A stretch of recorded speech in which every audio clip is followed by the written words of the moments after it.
যাদবপুর বিশ্ববিদ্যালয়ে বিশৃঙ্খলার জের জেইউতে পুলিশ আউটপোস্ট তৈরির প্রস্তাব লালবাজারে। বিশ্ববিদ্যালয়ের অন্তর্বর্তীকালীন উপাচার্য ভাস্কর গুপ্তকে চিঠি দেওয়া হলো লালবাজারের তরফে। কোন জায়গায় আউটপোস্ট করা যায় সেই বিষয়ে আলোচনার জন্য চিঠি দেওয়া হয়েছে।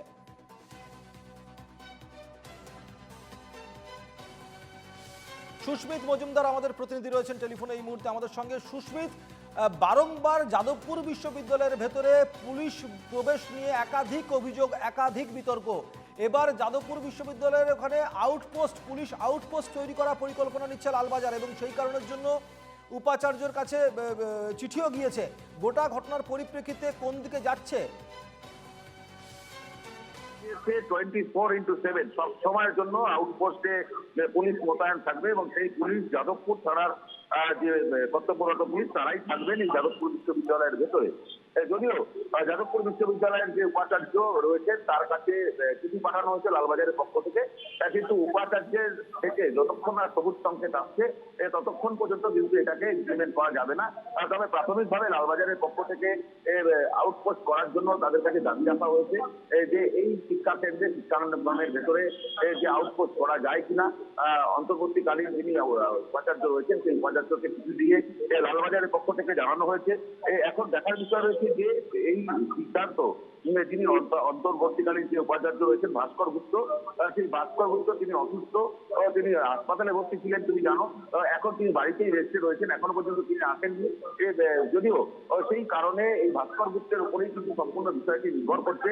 এই ভাস্কর গুপ্ত যখন এই বিষয়টিকে সবুজ সংকেত দেবে তারপরেই তাহলে কি সুস্মিত নতুন করে আবারও কোনো বিশৃঙ্খল পরিস্থিতি তৈরি হওয়ার সম্ভাবনা? কারণ যাদবপুর বিশ্ববিদ্যালয়ের যারা পড়ুয়া তারা কিন্তু বারংবার এই বিষয় নিয়ে একাধিকবার আগেও আন্দোলন করেছে এবং এই নিয়ে অনেক বিতর্কও হয়েছে যে যাদবপুর বিশ্ববিদ্যালয়ের ভেতরে কেন পুলিশ প্রবেশ করবে।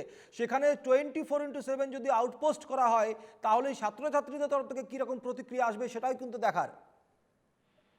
দেখো, একেবারে ছাত্রছাত্রীদের পক্ষ থেকে কিন্তু এর আগের দিনও তারা আন্দোলন করেছিল যখন এই পুলিশ অর্থাৎ সাদা পোশাকে পুলিশ ভেতরে প্রবেশ করেছিল, তার তীব্র প্রতিবাদ করেছিল ছাত্রছাত্রীরা।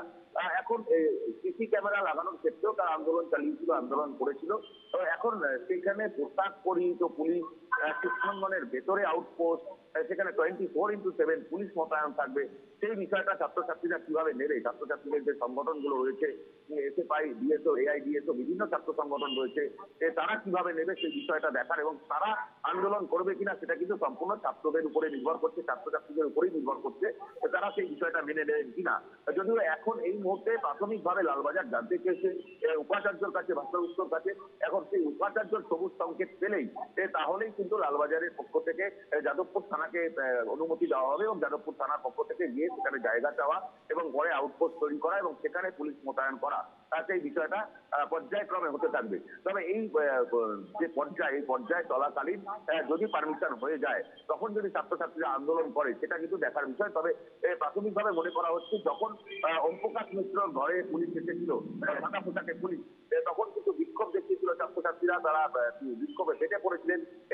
এরপরে যাদবপুর ইউনিভার্সিটির ভেতরে পুলিশ ক্যাম্পাস অর্থাৎ পুলিশের আউটপোস্ট এটা কিভাবে নেয়, তারা কিভাবে আন্দোলন করে বা তারা সমস্ত বিষয়টা মেনে নেয় কিনা, এটাই কিন্তু এখন দেখার বিষয় রয়েছে। ধন্যবাদ সুস্মিত। সঙ্গে ছিলেন প্রতিনিধি সুস্মিত মজুমদার।